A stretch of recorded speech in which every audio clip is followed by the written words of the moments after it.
So, holidays in my family are full of flowing red wine, big brown hair, and a lot of men talking in the corner of the room about the secrets to the concrete business. My family is Italian, and we grew up closest to this side of the family. So I was surprised recently when I was at my mom's house talking with my brother, and I noticed he wasn't wearing his Italian horn, which is a gold pendant that typically men wear to illustrate their pride for their nationality. When I asked him, "Joey, why aren't you wearing your horn?" He said, "Oh, I don't wear it anymore." I said, "What do you mean you don't wear it?" I seriously could not think of the last time that I'd seen my twin brother's chest bare without that horn on it. So I said to him, "Why don't you wear it anymore?" And he said, "Well, I've been thinking recently, I'm not really Italian. I mean, yeah, Grandma and Grandpa were born there, but we weren't. I'm American." So confused and a bit unsure about really how to respond, I thought to myself, well, what's un-American today? Back in the 1700s, explorers came from all geographical parts of the world. People like Ponce de Leon, Christopher Columbus, Ferdinand Magellan, all in order to discover new parts of the world for other people. They put themselves outside of their comfort zone, risked their lives, their family, their health, their safety, all in order to discover new places for other people to benefit from. So I had a question. If we have explored all of the land in the world, who then are our modern-day explorers? Society today tells us all about how we need to be globalized. Top leadership in companies talk about building students with global perspectives. Schools are changing their wording in their vision statements about building global citizens. But what does that really all mean? When I was 22, after studying abroad in Japan in college, I graduated. And the job market was still good. I gave up all these job opportunities and bought a one-way ticket to Singapore in hopes of pursuing a job internationally. I gave myself a budget of $2,000, a time frame of 2 months, and I said if I don't find a job, I'll just come home. In 6 weeks, I had 5 job offers, and the last one was from Toyota Motor Asia Pacific. At the age of 22, I was hired as Senior Executive Officer and Kaizen Leader for their Asian Regional Office, which managed 14 countries throughout Asia. I became the only Caucasian in an office of about 250 people, with my first project being in the Philippines and my next project being in India. So when I came back from these 3 years abroad to the States, I had a problem with understanding and relating to my peers. I would say things like, "I don't really watch football," and "Who is Kim Kardashian?" When I expressed my concern to a mentor of mine, he said to me, "Hilary, you've got to realize you've made your life really complicated. You're a global citizen. You're an explorer." I thought, well, that's nice. Didn't really clarify anymore for me. So I started to think on my own again. Well, what does it mean to be an explorer in today's world? Does it mean that we need to be bilingual? I don't really think so. Does it mean that we need to have a passport? Because we all know the fatal statistic that only 25% of all US citizens have a passport. I don't know, maybe. I think that things like these definitions and definitions like citizenship, although citizenship places just a physical boundary, these definitions are all just external factors, and that in fact, being a modern-day explorer goes far, far beyond that. I believe that although no matter what we've discovered in this world is fully discovered, and we've seen all the land in the world has to offer, that we actually do have explorers in today's society. But they're exploring something different. I believe they're exploring opportunity. Opportunity to understand who they are and who others are around them in order to find and be valuable to their own society. Did you know that out of all of high school students in today's American education system, 50% of them want to study abroad, but less than 5% actually do? Can you think of a time that you thought to yourself, I wish I would have done that. I wish I would have gone skydiving. I wish I would have asked that girl out on a date. Can you think of the last time that you drove down the road and you got to the end of the road and you didn't remember or recall anything from that drive because you've driven that same road so many times? If we don't explore, we remain stagnant in our lives. We risk making any progress, much less compete on a global scale, and we actually live unmemorable lives.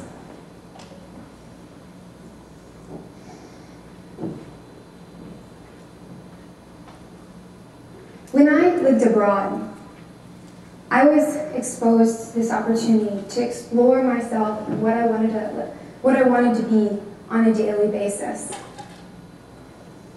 I was able to define on my own time what it is I wanted to try and learn about in myself.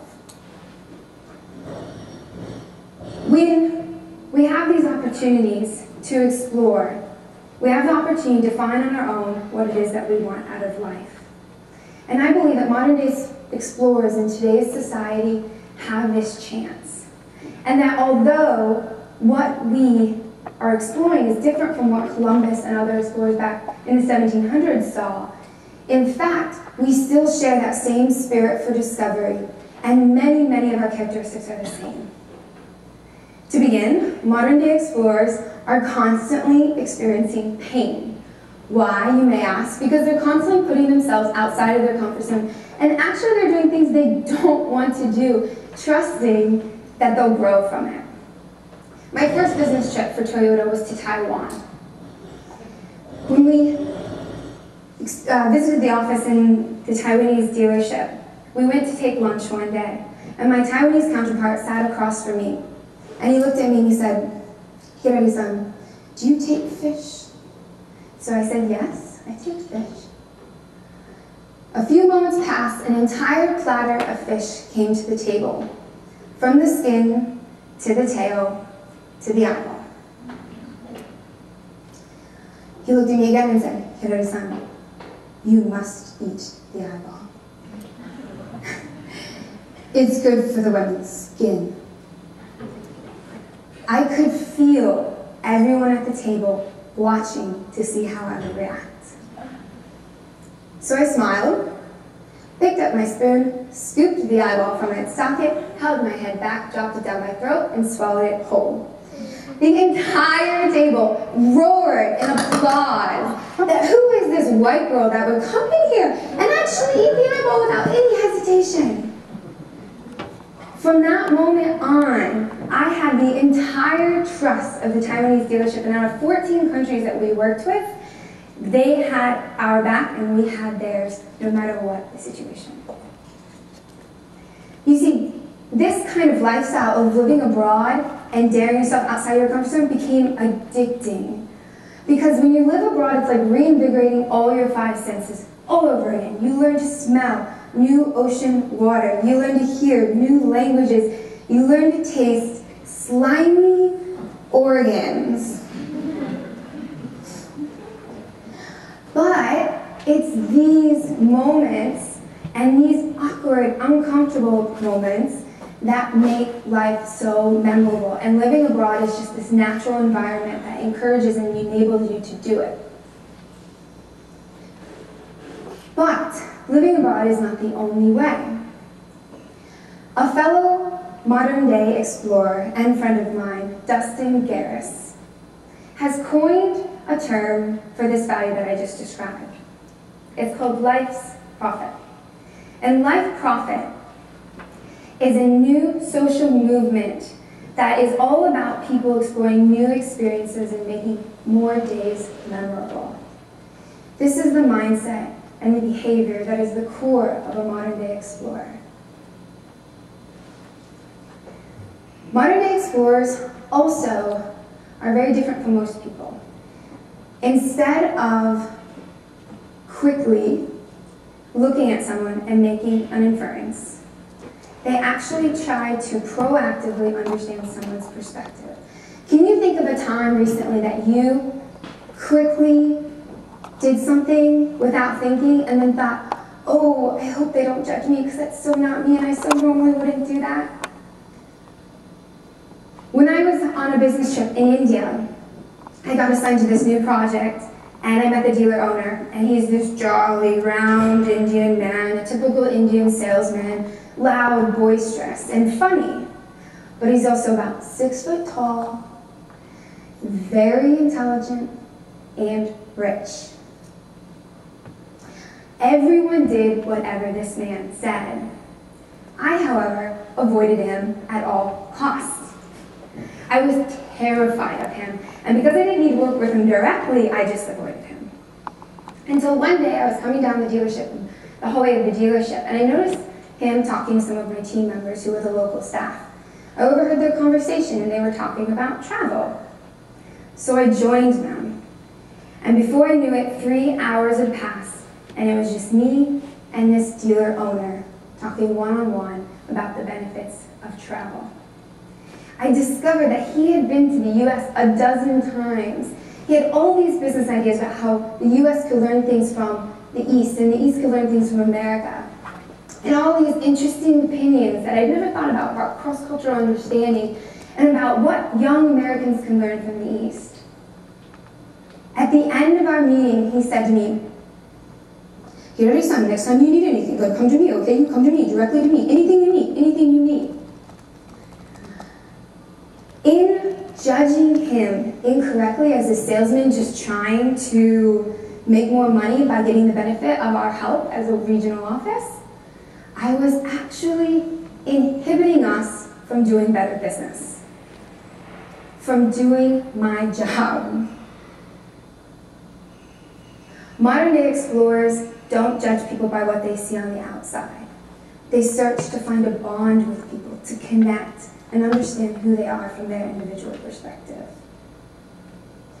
In order to help gain some of this perspective, they also travel. Because like me, they know that travel is a very effective and quick way to do this. But they don't just do countries. They don't do Asia or do Europe. They experience countries. When I went to Cambodia for the first time to visit Angkor Wat, I was standing in front of the world's largest religious structure, and I felt nothing. I had no emotional tie to the country or their religion or their culture. I was there because everyone says, oh, you gotta do Angkor Wat before you leave Cambodia and Singapore. Until later that night, I went to dinner at a local restaurant and we befriended the owner. The owner was an older man with a sad, worn face. I noticed though, however, everyone else was young, energetic, vivacious. And I commented on this to him.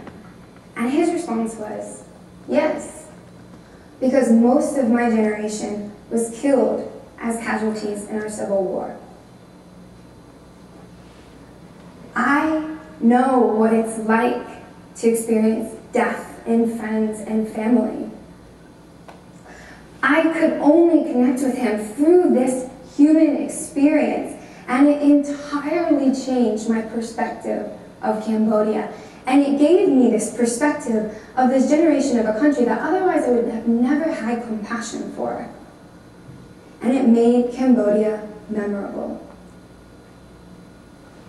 My proudest moment of a 3-year-long international career came from my assignment in the Philippines. After a 1.5 years of traveling with a driver, at the end of my assignment, my driver asked me if he could name his little girl after me.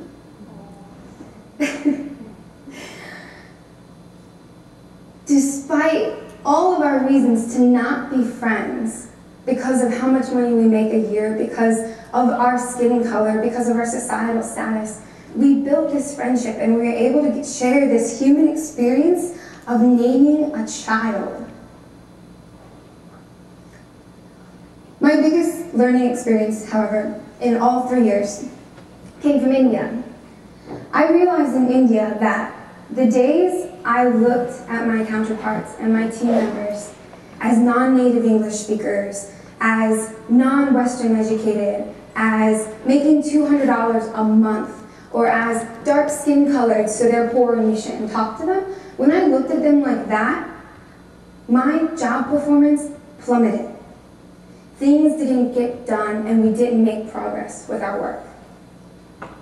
But there was this drastic difference when I looked at them as just individuals, people trying to provide for their family, people trying to do a good job and be happy in life. We succeeded, we got work done, we made progress, and there was this distinct difference in purely mindset and how you treat people. And that was the day that I realized, no matter who we are, no matter what country we're from, what citizenship we claim, what language we speak, what skin color we are, there's only one single thing that we have in common among us all. We are one humanity. Modern day explorers understand this. They see the commonalities of the human race. They understand that people smile and people also cry. They understand that people are looking to live and be happy in life and succeed no matter what individual definition of that they may have. Modern day explorers have a deeper meaning to what life is about. Happiness, purpose, love, not societal status, not financial wealth, and not position or title.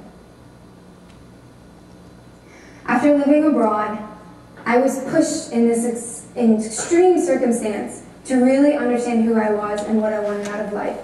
But it doesn't have to be abroad to do this. It can be anytime, it can be anywhere.